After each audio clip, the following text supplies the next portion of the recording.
기다렸던 사순절 시작인 오늘 본당에서는 총 4회 특강을 준비하였습니다.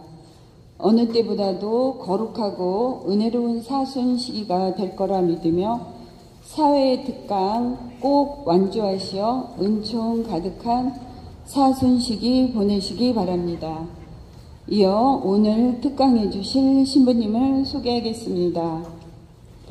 미린의 실버타운 부원장님이신 유준 요한 세례자 신부님을 큰 박수로 모시겠습니다.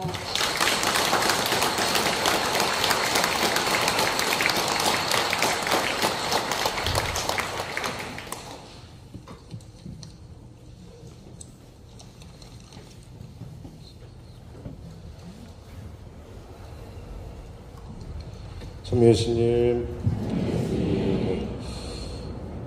저는 유준 세례자 요한 신부입니다. 백영석 신부님하고의 인연은 10년 전입니다. 10년 전에 제가 처음 배웠었는데, 제가 이제 독일에서 저는 공부를 했습니다. 신학교를 독일에서 다녔기 때문에 한국에서 학부를 다니고 대학원은 독일에서 나왔기 때문에 그때 백영석 신부님이 독일에 오셔서 그때 처음 뵀어요. 처음 뵙고 계속 못 뵀다가 한국 와서 몇 년 지나서 우연히 또 한번 뵙고 지금 이렇게 오게 된 이유는 백영석 신부님의 아들 신부님이 있습니다. 저희는 이제 아버지 신부, 아들 신부란 말을 저희끼리 사용합니다. 이제. 아버지 신부는 어떤 분을 아버지 신부냐고 하냐고 하면 그 신학교에 추천을 해준 신부님을 아버지 신부님이라고 합니다. 그럼 반대로 아들 신부가 되겠죠. 내가 신학교를 보냈으면. 그래서 저희 동기 신부가 있습니다. 옆에 윤범진 신부라고 제 동기 신부가 그 신부의 아버지 신부님이 백영석 신부님이셔서 이렇게 인연이 또 닿았고 제가 있는 곳은 미린의 실버타운입니다. 정확히 말하면 저는 오로지 복지법인에 있습니다. 수원교구 오로지 복지법인에 소속이 되어 있고 저는 복지법인의 부원장을 맡고 있고 동시에 법인 사무국장하고 병원장 신부를 하고 있습니다. 그런데 저희 시설 안에 실버타운, 요양원, 병원 이렇게 해가지고 7개의 시설들이 있는데 그 중에 실버타운에 백영석 신부님의 아버님이 또 와서 계세요. 저는 백 신부님의 아버님과 같이 매일 지내고 있습니다. 그래서 방금 전에도 집무실에서 말씀드렸지만 아버님이 기도 외에는 아무것도 안 했어요. 하루 종일. 아침에 미사하시고 낮에 낮 기도하시고 또 저녁 때, 그러니까 오후 3시에도 3시 기도하시고, 저녁에는 저녁 기도하시고, 식사하시고 나와서 밤에 또 와서 끝기도 하시고, 들어가시고, 이렇게 늘 기도하시는 모습을 보면서 지내고 있습니다. 그래서 백영석 신부님과는 아버지와 아들 그런 복잡한 관계로 엮여있는 사이라고 보시면 되겠습니다. 그래서 이렇게 초대를 받아서 올 수 있었고요. 또 초대해주신 백영석 신부님께 감사드리고, 무엇보다 이 자리에 설 수 있게 해주신 하느님께 감사드립니다. 저는 강의를 재밌게 하는 스타일이 아닙니다. 아쉽게도 많은 분들이 재미있으면 좋아하시지만 저는 재미있게 하는 스타일이 아니고 그런 능력도 안 됩니다. 대신에 이제 제가 여러분들과 나누고자 하는 것들은 제가 신앙생활을 하면서 사제생활을 하고 기도생활을 하면서 느꼈던 것들을 함께 나누고 싶어서 그런 내용들을 나누게 될 것이고요. 제가 재미는 없지만 그래도 내용을 준비하면서 기도를 했습니다. 오면서도 기도를 했고 여러분들에게 재미보다는 의미 있는 시간이 되기를 청하면서 왔고 성령의 도우심으로 여러분들에게 또 듣는 마음을 주셔서 여러분들이 한 구절이라도 한 가지라도 마음에 담아가시고 그거를 실천할 수 있으면 좋겠다라고 지향을 두고서 기도를 하면서 또 원고를 준비하면서 기도를 했습니다. 함께 하면서 재미가 없더라도 여러분들도 의미를 찾으실 수 있으면 좋겠습니다. 특강 첫 번째 주제는 믿음입니다. 4번의 특강 중에서 첫 번째 주제는 믿음입니다. 믿음인데 나는 무엇을 믿는가라는 주제가 첫 번째 주제입니다. 여러분들은 무엇을 믿으실까요? 지금 제 말은 잘 들리세요? 네. 다 저 뒤에 분들도 다 들리시죠? 네네. 감사합니다. 네. 이게 왜냐하면 제가 평소에는 이렇게 목소리를 작게 안 합니다. 제가 엄청 크게 해야지 다 들리시는 분들하고 제가 있기 때문에 얼마 전에 90대 되신 분이 떡을 한번 돌렸더니 요즘 젊은 놈들은 뭐 90세라고 떡을 돌린다고 100세 넘으신 분이 뭐라고 하시더라고요. 그런 막 80대에서 100세 정도의 어르신들과 늘 살기 때문에 이렇게 작게 얘기하면 거의 안 들려서 더 크게 하는데 상당한 마이크가 지금 또 좋은 것 같고 해서 뭐 비행기 소리가 좀 거슬리긴 한데 그래도 다 전달되면 이 정도면 될 것 같습니다. 나는 무엇을 믿는가? 우리가 신앙생활을 한다는 것이 신자, 믿을 신자에 우러를 앙자를 쓰기 때문에 내가 무엇을 믿는가가 가장 중요할 겁니다. 믿는다라고 하고 믿음 생활을 한다라고 하는데 정녕 내가 무엇을 믿고 있는지, 왜 믿고 있는지에 대해서 생각하지 않고 믿으시는 경우가 꽤 많음을 보게 됩니다. 그냥 성당 나가고 그냥 가재니까 가고 믿으려니까 믿고 왔다 갔다 하는 경우를 많이 보게 돼요. 근데 정말 내가 가야 할 곳을 모르고서는 우리가 길을 잃어버릴 수밖에 없겠죠. 어디로 가야 할지를 모르는데. 우리가 무엇을 믿고 왜 믿는가를 아는 것은 어디로 가야 할 것을 알고 가는 것과 똑같습니다. 그래서 첫 번째 강의의 주제는 믿음. 나는 무엇을 믿는가입니다. 여러분들한테 한번 질문을 해보고 싶습니다. 젊으신 분들도 있고 연세 드신 분들도 계시지만 여러분들은 하느님이 어떤 모습이라고 생각하십니까? 할아버지 보통 생각하시죠? 옛날 분들은 할아버지를 산신령 비슷한 모습으로 많이 얘기를 하시죠. 우리가 일반적으로 생각했을 때 하느님 하면 대부분 뭐 하얀 옷을 입고 얼굴이 빛나고 수염 기르시고 뭐 이런 모습을 많이들 상상을 합니다. 아이들도 그렇고 어르신들도 그렇고 대부분 다 그렇게 하느님의 모습은 이런 모습이겠지 생각을 해요. 과연 할아버지일까요? 아닐까요? 영화를 보면 최근에 오두막이라는 영화도 하나 있었습니다만 여러 가지 영화에서 하느님을 최근에 표현할 때는 이제는 빛으로 표현하지 않아요. 흑인으로 표현하는 영화도 있습니다. 하느님이. 흑인, 여성. 여성 흑인이 하느님의 모습으로 나타날 수 있을까? 아니라고 할 수는 없죠. 근데 우리는 보통 예수님을 생각해도 백인의 젊은 남자 아니면 하느님을 생각해도 빛이나 이렇게 그런 어두운 피부 색깔을 가질 거라고는 상상을 잘 안 합니다.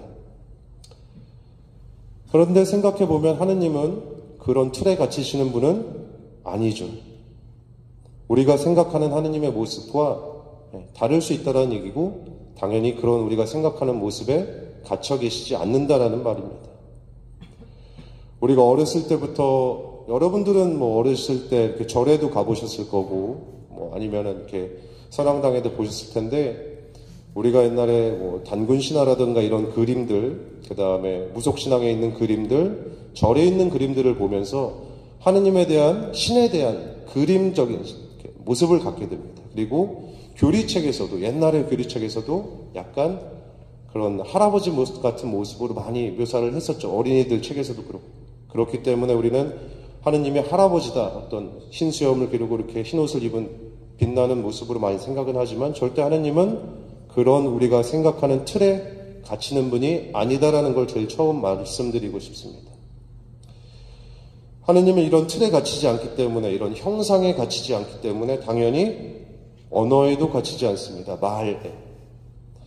말로 여러분 하느님을 표현할 수 있을까요? 없을까요? 제가 생각하면서 가장 아쉬운 게 뭐냐면 한국 교회의 가장 아쉬운 점 하나님이냐 하느님이냐 이것 때문에 엄청 옆 사람과도 이렇게 티격태격 할 때가 있습니다. 하느님이 보시기에 나를 하나님으로 부르든지 하느님으로 부르든지 화를 내실까요? 전혀 그렇지 않습니다. 하느님이든 하나님이든 G.O.D로 부르든 G.A.D로 부르든 아무 상관이 없습니다. 아버지라고 부를 수도 있고 친구라고 부를 수도 있고 아무 상관은 없습니다. 우리가 그분을 어떻게 부르느냐 어떻게 표현하느냐 그 언어가 중요한 것이 아니라 사실은 마음이 중요한 것이죠.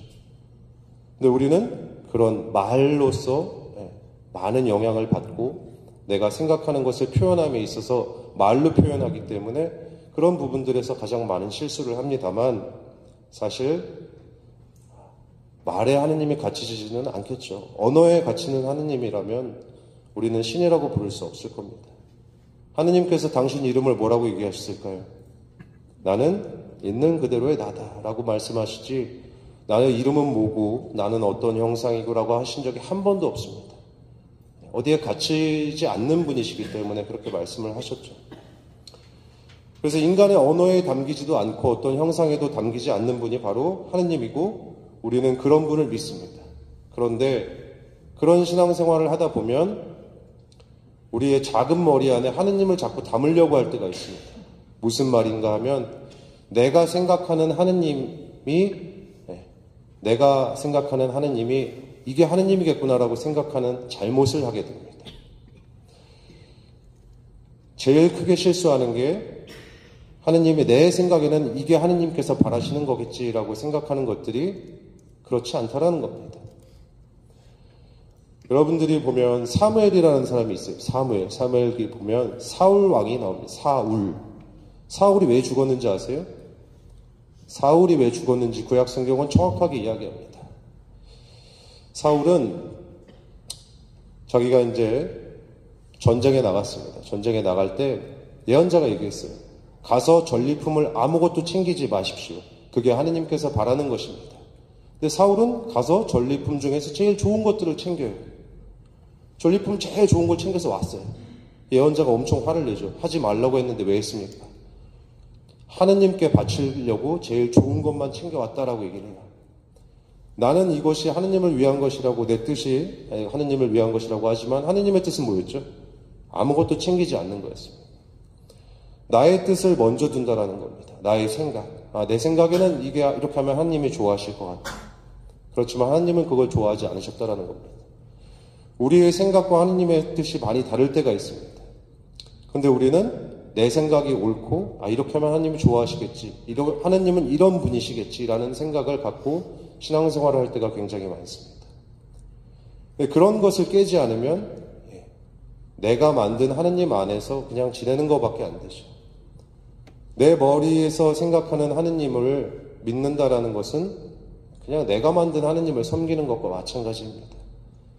내가 하느님을 섬긴다라는 것은 그분이 어떤 분이신지를 내가 계속 끊임없이 알아가야 하는 것인데 내가 알고 내가 생각하고 그냥 내가 느끼는 것, 하느님은 이러시겠지라고 하고 그분을 그렇게 가둬버린다라면 전능하신 하느님께서는 절대 그 전능하심을 드러낼 수가 없습니다.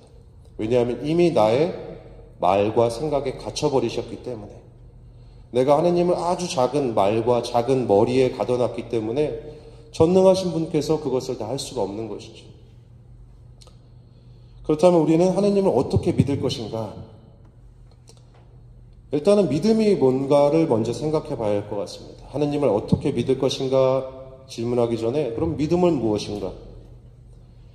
여러분들 믿는다라고 많이 말씀을 하시고 우리가 신앙이라고 이야기를 하지만 믿음이라는 게 어떻게 나서 생겨날까요? 한번 고민해 보신 적 있을까요? 믿음이 왜 어떻게 하면 믿음이 강해지고 어떻게 하면 믿음이 생겨나는지? 이거는 하느님에 대한 믿음이 아니라 우리에게 굉장히 중요한 겁니다. 왜냐하면 가족 안에서, 형제들 간에서, 동료들 간에 믿음이 한번 깨지면 그 믿음을 다시 돌릴 수가 굉장히 어렵기 때문에 그렇습니다. 근데 믿지 않고 누군가 옆에 있는 사람을 믿지 않고 같이 사는 게 너무 힘들죠. 그래서 믿음을 다시 찾아간다라는 것, 아니면 믿음을 굳게 한다라는 것, 믿음을 생기게 한다라는 것은 굉장히 중요한 문제인데 그러기 위해서는 믿음이 무엇인가 알아야 되겠죠. 믿음이라는 것은 일단 내가 체험한 것들이 쌓이면서 생기기 시작합니다. 쌓이면서. 모르는 것에 대한 믿음은 있지 않습니다. 모르는 것에 대한 믿음은 있지 않아요. 내가 체험한 것들이 쌓일 때에 믿음이 생겨납니다. 잘 보세요. 어떤 유명한 철학자가 있습니다.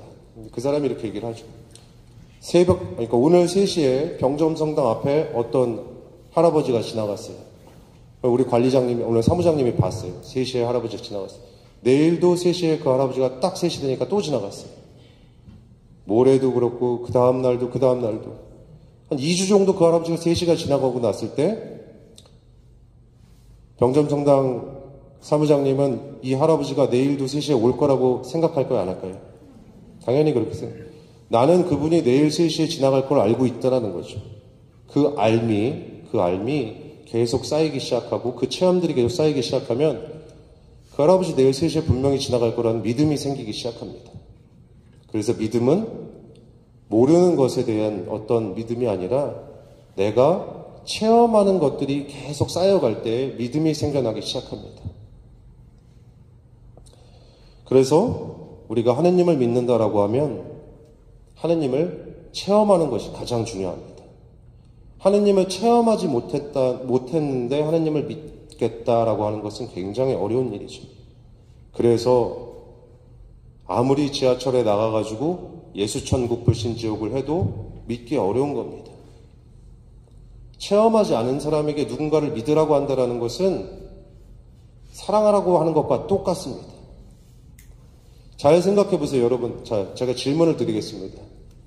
여러분들 여기 계신 분 중에 내 마음에 나는 스위치가 있다는 분 계실까요? 스위치. 나는 마음에 스위치가 있어서 사랑하라 그러면 딱 사랑할 수 있고, 딱 킬 수 있고, 화를 끄라 그러면 딱 끌 수 있고, 믿으라고 하면 딱 버튼 켜서 켤 수 있다. 아무도 없죠. 똑같은 겁니다. 믿으라고 해서 믿어지지 않습니다. 누군가에게. 믿음은 체험으로 일어나는 겁니다. 자연스럽게. 사랑도 마찬가지이기 때문에. 사랑해라고 해서 갑자기 사랑이 되나요? 되지 않죠. 믿으라고 해서 믿음이 생겨나지 않습니다. 스위치가 없기 때문에 우리 마음에는. 그래서 내가 체험하지 않으면 굉장히 믿기 어렵습니다. 그럼 다음 주제는 어떻게 체험할 것인가의 문제가 되겠죠. 어떻게 체험할 것인가.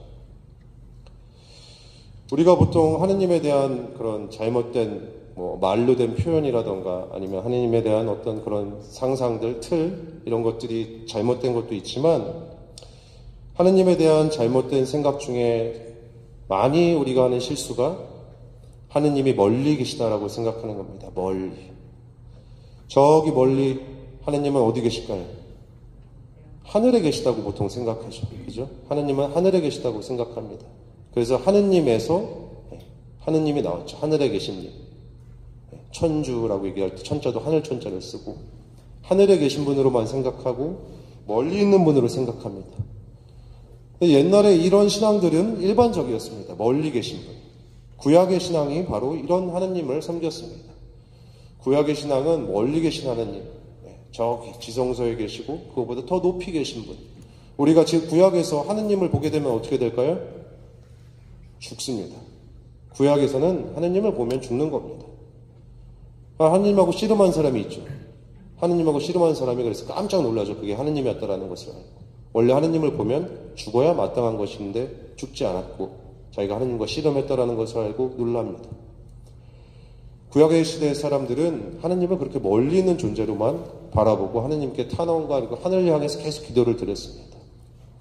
그런데 신약은 멀리 계신 하느님이 아니라 우리와 함께 계시는 하느님을 이야기합니다. 마태복음 1장 23절에 보면 보아라 동정녀가 잉태하여 아들을 낳으리니 그 이름을 임마누엘이라 하리라 하신 말씀이 있습니다. 임마누엘이 뭘까요? 또 교육이 잘된 성당입니다. 네, 다행입니다. 이렇게 대답을 안 하시면은 제가 굉장히 힘들죠. 감사드립니다. 사실은 저기 뒤에 백영수 신부님이 계셔서 제가 굉장히 심적인 부담이 되는데 또 여러분들께서 대답을 해주시니까 또 힘도 되고 신부님께서도 또 그래도 또 마음이 좋지 않으실까. 대답을 안 하시면 저도 힘들고 신부님도 힘드실 겁니다. 잘 대답을 해주셔서 감사합니다. 가끔 질문을 하면 좀 대답을 해주시면 좋겠고 상품도 중간에 있을 수 있습니다. 하느님께서 우리와 함께 계시다. 임마누엘입니다. 그래서 신약에서는 더 이상 사람들이 멀리 계신 하느님이 아니라 인간의 모습으로 우리를 찾아오신 하느님에 대해서 이야기하기 시작합니다. 신약은 예수님을 통해서 우리와 함께 계시는 하느님을 계속 표현하고 있죠. 그래서 대표적인 구절이 예수님께서 직접 말씀하시는 부분입니다. 너희는 내가 굶주렸을 때 먹을 것을 주었고 목말랐을 때 마실 것을 주었으며 나그네 되었을 때 따뜻하게 맞아들였다라고 예수님께서 직접 말씀을 하십니다. 헐벗었을 때 입을 것을 주었으며 병들 때 돌봐 주었고 감옥에 갇혔을 때 찾아 주었다라고 말씀하시는데 이 말을 듣고 의인들이 뭐라고 얘기할까요? 네, 제가 언제 주님께서 줄이시는 것을 보고 잡수실 것을 드렸으며 목마른 거 저희가 언제 마실 것을 드렸고 막 쭉 얘기를 합니다. 근데 예수님께서 뭐라고 하시냐면 임금은 분명히 얘기한다. 너희가 여기 형제 중에 가장 보잘것없는 사람 한 사람에게 해준 것이 바로 나에게 해준 것이다 라고 예수님께서 임금이라고 말씀하시면서 하시지만 당신의 이야기를 하시고 하느님이 어떤 분이신지를 이야기를 하십니다. 이 복음 안에서 보면 방금 제가 읽어드린 이 복음을 보면 소외되고 가난한 이웃으로 우리와 함께 하시는 예수님을 알 수 있습니다. 그런데 우리가 놓치고 있는 게 있습니다. 우리 주변에 소외된 이들을 하면 여러분들은 보통 누가 생각나실까요? 주변에 소외된 이들. 총 회장님 계신가요? 총 회장님, 네. 아이고, 안녕하세요. 총 회장님은 소외된 이웃 하면 누가 먼저 생각나세요? 누구요? 네. 경제적으로 어렵고 힘없는 분들, 맞습니다. 보통 우리가 이렇게 소외된 이유를 생각하면 당연히 경제적으로 경제력이 없는 분들, 그다음에 권력에서 멀어진 분들. 사실 옛날에는 가난이라는 말이 경제적으로 결핍된 상태를 이르는 말이었습니다. 근데 현대에 들어와서는 조금 개념이 바뀌었습니다. 현대의 가난은 배제된 사람들을 가난한 사람이라고 얘기합니다. 배제된 사람들. 돈에서 배제되고 사회에서 배제되고 권력에서 배제된 사람들을 가난한 사람들이라고 이야기합니다. 현대의 가난은 그렇게 표현이 됩니다. 그래서 여러분들이 생각하시면은 뭐 그런 어려운 이웃들이 많이 생각이 나실 겁니다. 실질적으로 돈이 없는 분들도 있고 추운데 고생하시는 분들도 있고 하지만 또 주변에 힘이 없고 백이 없어서 고생하시는 분들도 여러분들 다 알고 계실 겁니다. 그리고 정말 사회에서 받아주지 않아서 제외돼가지고 저기 그냥 홀로 외롭게 계신 분들도 생각하실 수 있겠죠. 근데 저는 이렇게 하느님께서, 예수님께서 우리에게 당신을 드러내실 때 가난하고 소외된 이웃을 통해서 드러내신다라고 하셨을 때에 이런 1차적으로 우리가 상상할 수 있는 소외된 사람들 말고 여러분과 한번 나누고 싶은 소외된 이웃은 바로 나의 가족이라는 겁니다. 우리 주변에 소외된 이들 중에 가장 먼저 생각하는 것이 나의 자녀고 나의 배우자가 될 수 있다는 겁니다. 보통 우리가 돈으로부터 권력으로 소외된 사람들을 가난하고 약한 사람이라고 하지만 그렇게 약한 사람들을 돈 없고 약한 사람이라고 해서 우리가 생각하는 동안 사실 우리는 사랑으로부터 소외된 이들에 대해서 눈 감고 있게 됩니다.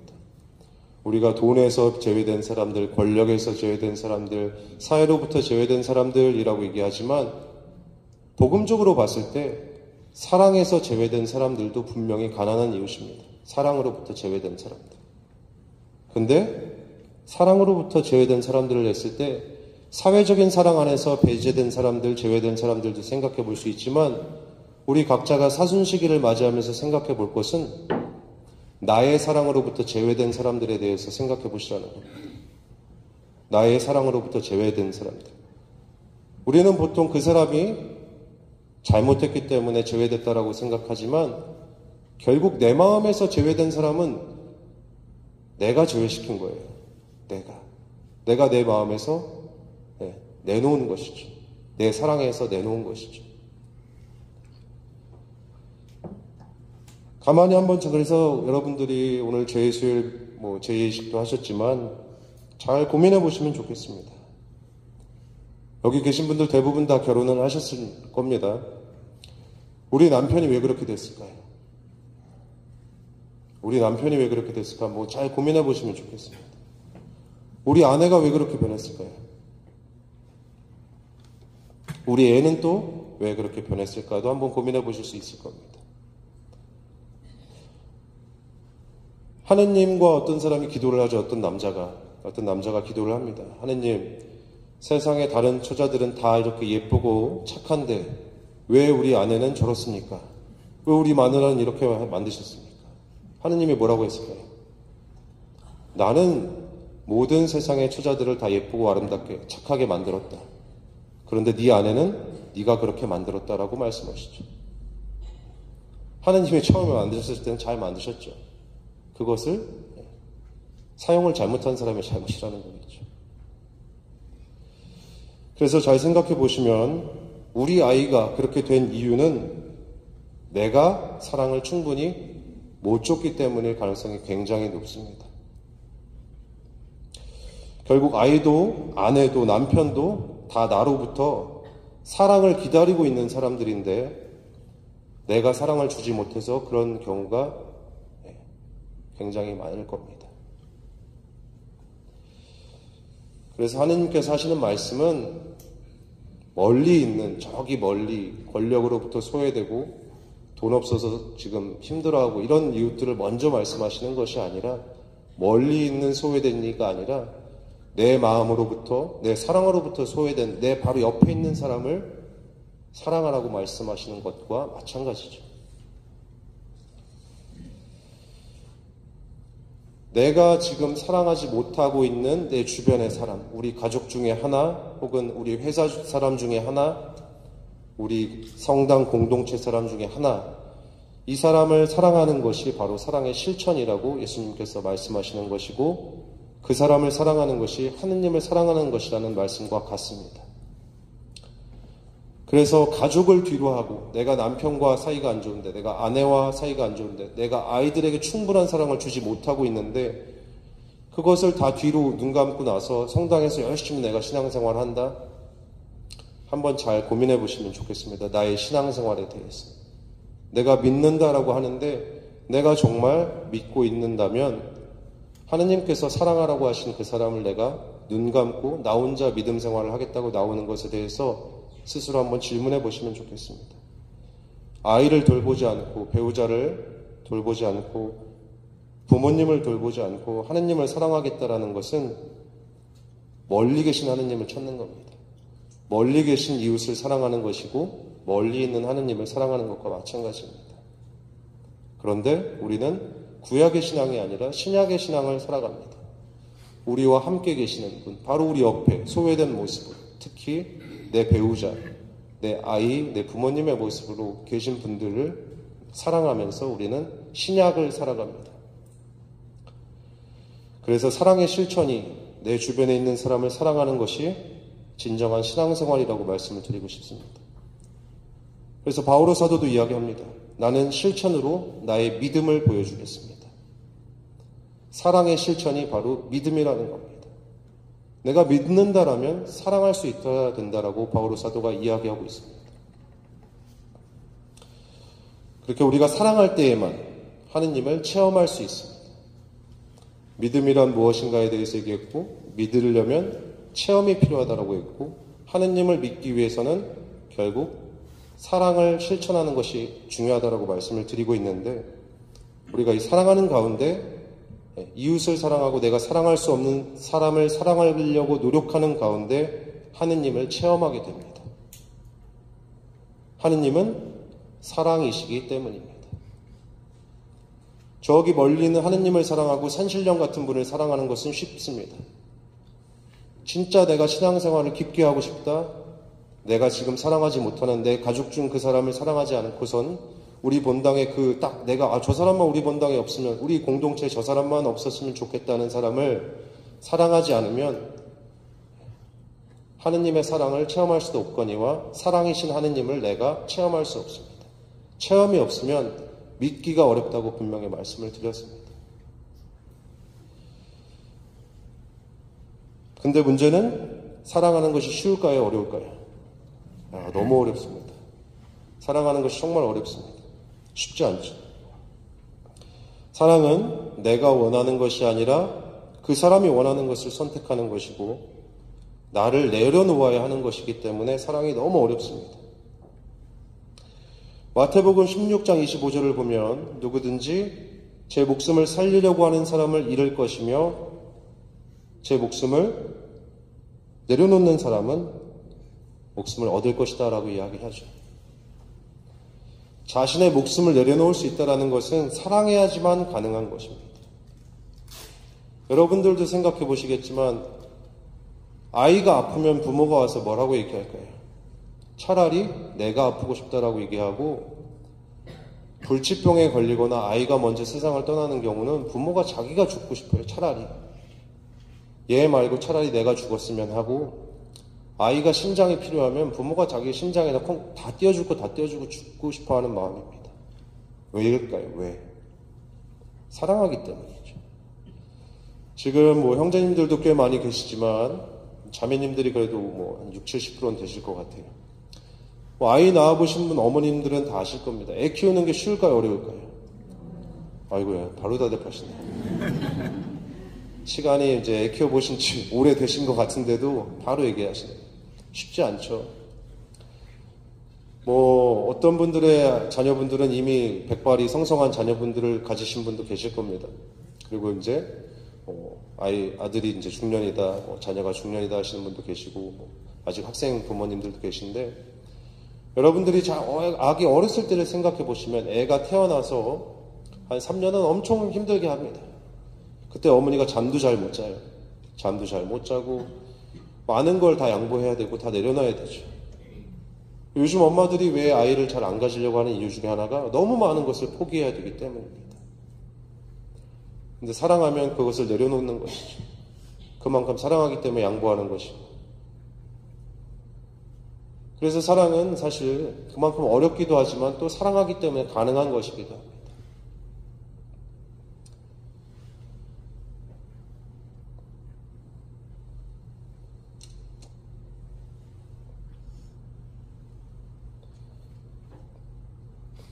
우리가 이제 한번 생각해 볼게요.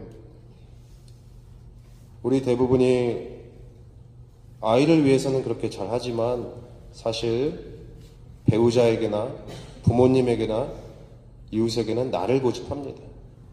애한테는 져주지만 지금 사실은 배우자나 부모님들이나 이렇게 나를 고집하죠, 사실. 그 사람이 바라는 것이 아니라 내가 바라는 것을 고집합니다.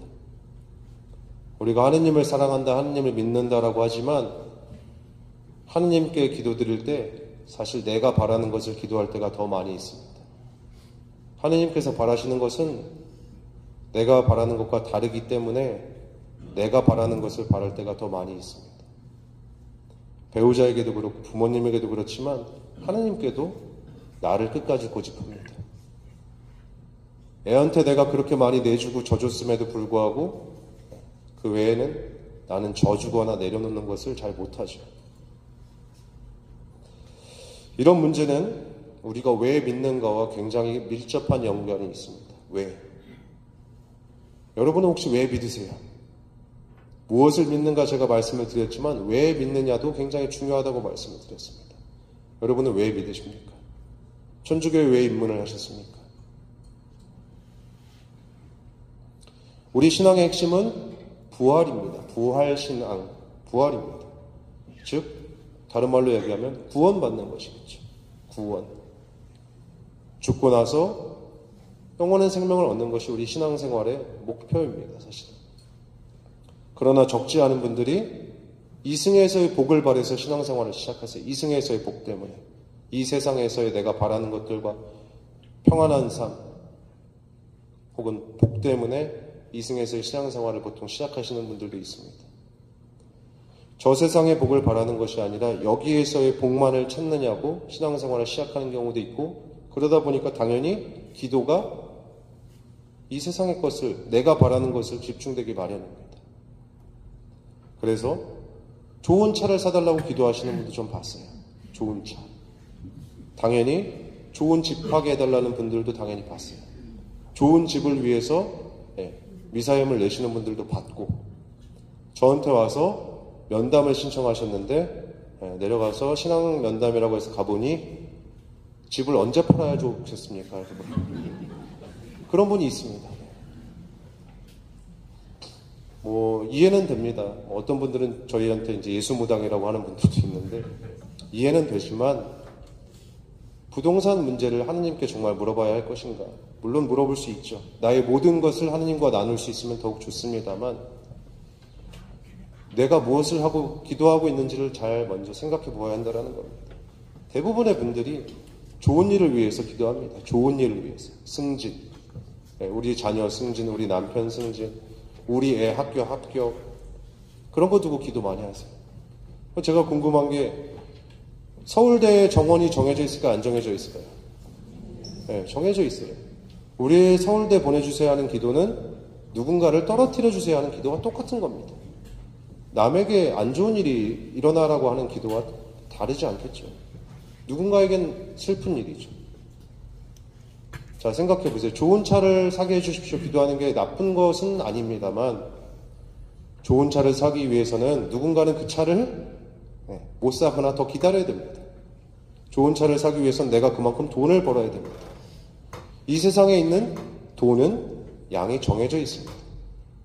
내가 더 많은 부를 얻겠다, 내가 더 많은 돈을 얻겠다, 내가 성공을 하겠다는 것은 누군가 그만큼 돈을 받지 못하고 누군가 그만큼 실패를 해야 되는 것과 굉장히 많은 연결이 되어 있습니다. 그래서 그런 기도, 이승에서의 복을 바라는 기도는 별로 그렇게 하나님께서 기뻐하시는 기도가 아닐 겁니다. 아쉽게도 신앙생활은 이승의 복과는 좀 먼 이야기입니다. 왜냐하면 예수님께서 보여주신 길이 십자가의 길이기 때문입니다. 예수님께서 보여주신 길이 좋은 마차를 타고 좋은 말을 타고 좋은 집에서 머무시고 늘 승진하시고 늘 성공하신 분이 아니셨죠. 예수님은 좋은 말이 아니라 뭘 타셨죠? 당나귀를 타셨죠. 좋은 집을 가지신 것이 아니라 나는 머리 둘 곳조차 없다라고 얘기하신 분이고, 배에서도 얼마나 그 배가 그렇게 흔들리는데도 주무실 정도로 피곤하신 분이죠. 당연히 태어난 곳도 마구간이고, 예수님께서 보여주신 삶은 그런 삶입니다. 그런데 우리는 좋은 차를, 좋은 집을, 승진을 위해, 성공을 위해서 기도를 합니다. 예수님께서 보여주신 길은 십자가의 길인데 우리는 꽃길만 걷자라는 얘기를 합니다. 더 들어보셨을 겁니다. 꽃길만 걷자. 특히 새해 많이 합니다, 이 말. 꽃길만 걷자. 저는 이 말을 신앙적으로 그렇게 좋아하지 않습니다. 꽃길만 걷자. 이해는 됩니다, 충분히.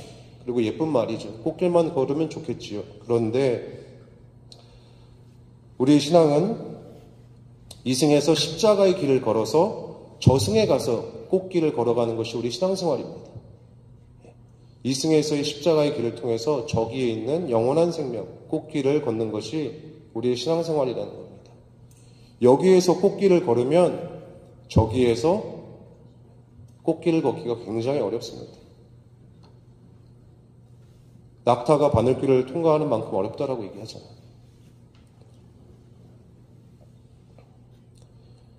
그래서 우리가 여기서 힘들지만 십자가의 길을 걸어서 저기서 꽃길을 걷는 것이 우리 신앙생활의 핵심이고, 우리가 여기서 힘들지만 사랑을 실천하는 것이 저기 가서 꽃길을 걷는 지름길이라는 겁니다.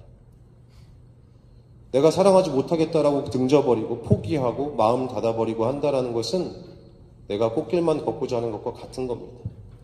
보기 싫으니까 쟤 빼버리고, 싫으니까 문 닫고 연락 끊어버리고, 마음의 문 닫아버리고, 신앙생활하면 성당 가면 이 사람 만나기 싫으니까 성당 안 나와버리고 다른 성당 가버리고, 힘든 것을 다 피해가는 거죠. 꽃길만 가려고.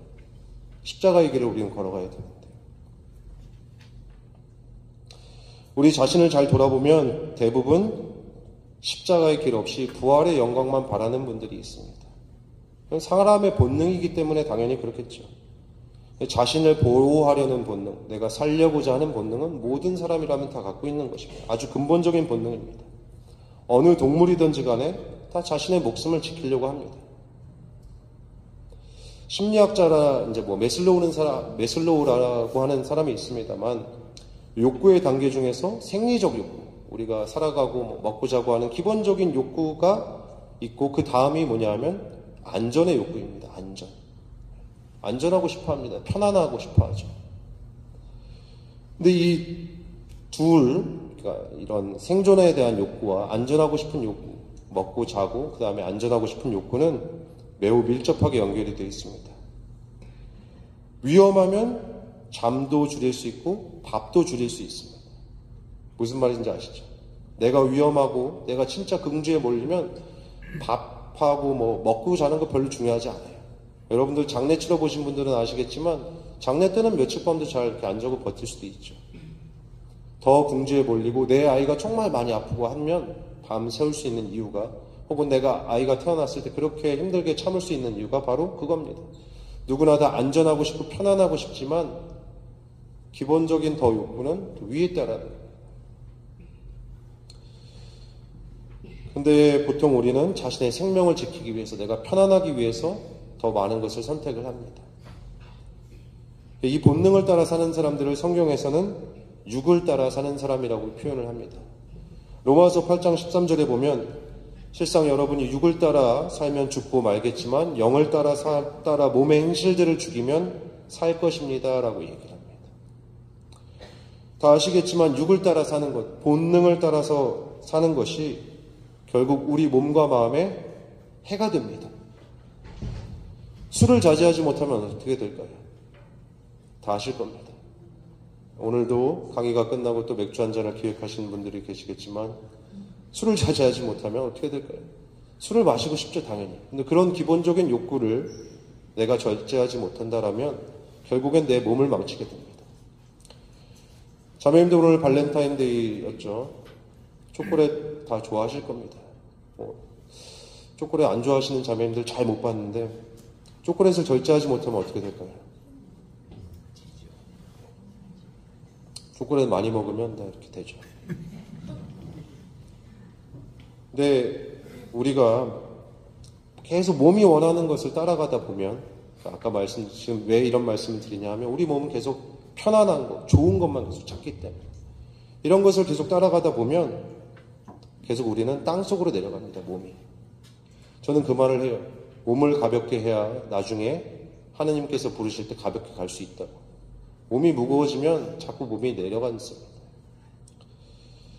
몸은 흙에서 왔기 때문에 우리가 흙을 나중에 우리가 계속 몸을 따라다니다 보면 이 몸이 돌아갈 것. 아까 원래는 회개하고 복음을 믿어라 라고 이렇게 하고 십자가를 그어드렸지만 먼지에서 왔으니 먼지로 돌아갈 것을 기억하여라. 흙에서 왔으니 흙으로 돌아갈 존재임을 기억하라 라는 문장도 있어요. 이 흙에서 온 이 껍데기를 계속 자꾸 따라가다 보면 결국 우리는 나중에 이 껍데기가 따라가는 땅속으로 갈 수밖에 없습니다. 그런데 우리가 영을 따라 살면 어디로 가게 될까요? 하느님께로 가는 거죠. 영은 하늘에서 왔기 때문입니다. 그래서 결론적으로 말씀을 드리면 우리가 믿는 이유는 육을 따라서, 이 세상에 편안하고 좋은 것을 따라서 살기 위함이 아니라 영을 따라서 살아서 하느님께 가기 위해서 믿는 것입니다. 영을 따라서. 제가 이렇게 거의 지금 한 30분 이상 얘기를 하고 있는데 이 이야기들을 쭉 종합하면 우리가 믿는 하느님은 한 단어입니다. 한 단어. 사랑이십니다. 사랑. 물론 제가 사랑 하나로 표현하지만 하나님은 언어에 갇히는 분이 아니죠. 저는 그렇게 생각합니다. 사랑을 언어로 표현할 수 있을까? 그렇게 생각하지 않습니다. 사랑에 대한 노래가 엄청 많아요. 요즘 젊은 친구들 노래는 좀 다 주제가 다르지만 옛날에 어르신들 좋아하는 노래, 많이 듣던 노래 생각해 보시면 대부분이 사랑에 관한 노래들입니다. 그런데 그렇게 막 그 많은 노래들이 다 사랑에 대해서 얘기하지만 사랑이 뭐다라고 정확하게 이야기하는 노래는 없습니다. 사랑은 그만큼 정의하기 어렵죠. 왜냐하면 하느님이 사랑이시기 때문에 하느님을 말로 표현하는 것과 똑같습니다. 사랑은 그렇게 표현하기 어려운 것이죠. 하느님은 사랑이십니다. 우리는 하느님을 믿는다라고 했을 때 사랑을 믿는 것입니다. 믿는다라고 하는 것은 아까 바오로 사도가 이야기했듯이 실천을 통해서 드러납니다. 그리고 우리는 이 사랑의 실천을 통해서 하느님을 만나고 체험하게 됩니다. 참 이 사랑이 중요한데 쉽지 않습니다. 정말. 저도 늘 느끼는 마음입니다. 우리는 늘 사랑할 수 있는 사람만 사랑합니다. 가난한 사람들, 노숙자 사랑하기 쉽습니다. 도와주기도 쉽습니다.